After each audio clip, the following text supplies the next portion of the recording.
এত সুন্দর নয়নতারাটা রাস্তার ধারে হয়েছিল, আমি ওইখান থেকে এই নয়নতারাটাকে তুলে নিয়ে এসেছি।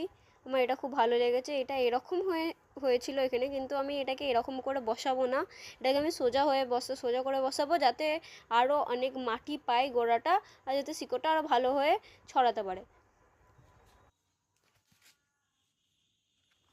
আমি এখানে মাটিটা খুঁড়ে ভালো করে গাছটাকে লাগিয়ে দিয়েছি। আমি এখন মাটিটা ভালো করে দিয়ে দিচ্ছি গাছটার গোড়াটাতে।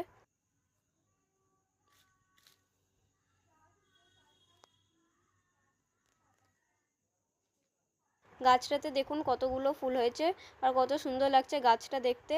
আমার আগের নয়নতারার গাছটা, এই যে এইটাও আমি অন্য রাস্তা থেকে তুলেই এনেছিলাম, এনে লাগিয়েছিলাম।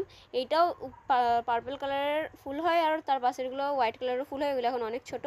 এইটা পার্পল কালারের ফুল হয়। এই নয়নতারাটা চারা বেরিয়েছিল এই গাছগুলো থেকে। এটাকে আমি এখান থেকে তুলে নেবো, নিয়ে আমি ওইটার সাথে, এই বড় গাছটার সাথে আমি এটা লাগিয়ে দিচ্ছি। পরের ভিডিওতে গাছগুলো যখন আরও বড় হবে তখন দেখাবো।